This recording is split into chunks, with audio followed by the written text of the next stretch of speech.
گلا جفائے وفا نما کہ حرم کو اہل حرم سے ہے،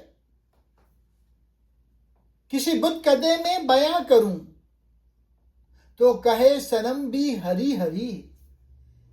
اقبال اس شعر میں فرماتے ہیں اسلام اور کعبے کو خود مسلمانوں کے ہاتھوں جو نقصان پہنچ رہا ہے، مسلمان جو وفاداری کے نام پر اسلام کے ساتھ بے وفائی کر رہے ہیں، وہ شکوہ اتنا دردناک ہے کہ اگر میں کسی مندر میں جا کے بتوں کے سامنے بھی بیان کروں تو وہ بت بھی مسلمانوں کی اس حالت پہ توبہ توبہ پکار اٹھیں اور پناہ مانگنے لگیں۔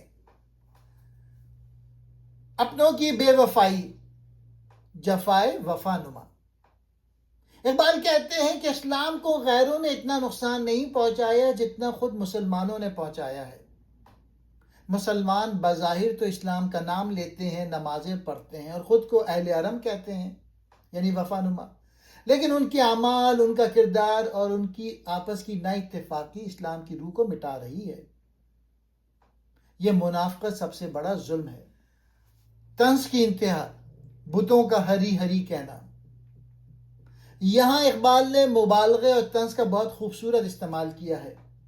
بت تو بے جان ہوتے ہیں اور کفر کی علامت ہیں، لیکن مسلمانوں کی بدحالی، اخلاقی گراوٹ اور دین سے دوری کا قصہ اتنا افسوسناک ہے کہ اگر وہ کسی کافر یا بت کو بھی سنایا جائے تو وہ بھی شرمندہ ہو جائے اور کہے کہ خدا کی پناہ یہ کیسے مسلمان ہیں۔ مسلمانوں کو آئینہ دکھایا اقبال نے۔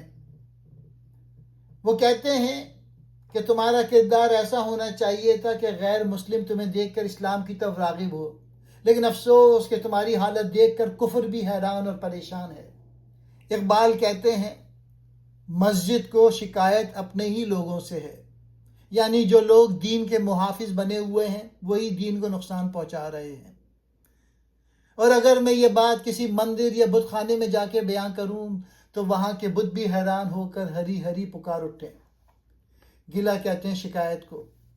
جفائے وفا نما، ایسی بے وفائی جو وفاداری کے روپ میں ہو۔ حرم مسجد دین کا مرکز، اہل حرم مذہبی لوگ دین کے دعوے دار، بت کدہ مندر، صنم بت، ہری ہری حیرت یا افسوس کا اظہار۔ اقبال کا اصل درد یہ ہے کہ دین کو باہر کے دشمنوں سے اتنا نقصان نہیں پہنچا جتنے اپنے ہی لوگوں کی منافقت، تنگ نظری، خود غرضی اور جھوٹی دینداری سے پہنچا۔ یعنی جو لوگ دین کے محافظ بنے ہوئے ہیں وہی دین کی اصل روح بھول گئے، محبت اور اخلاص کھو بیٹھے اور صرف ظاہری مذہب میں رہ گئے۔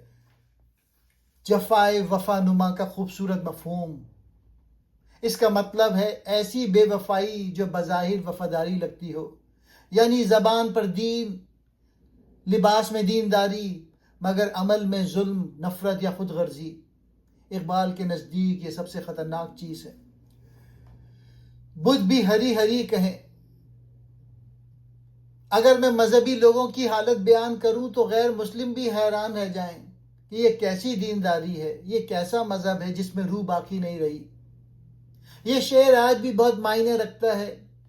اقبال ہمیں خبردار کرتے ہیں کہ صرف مذہبی نعرے کافی نہیں، اصل چیز کردار ہے۔ دین کا مقصد انسان کو بہتر بنانا ہے۔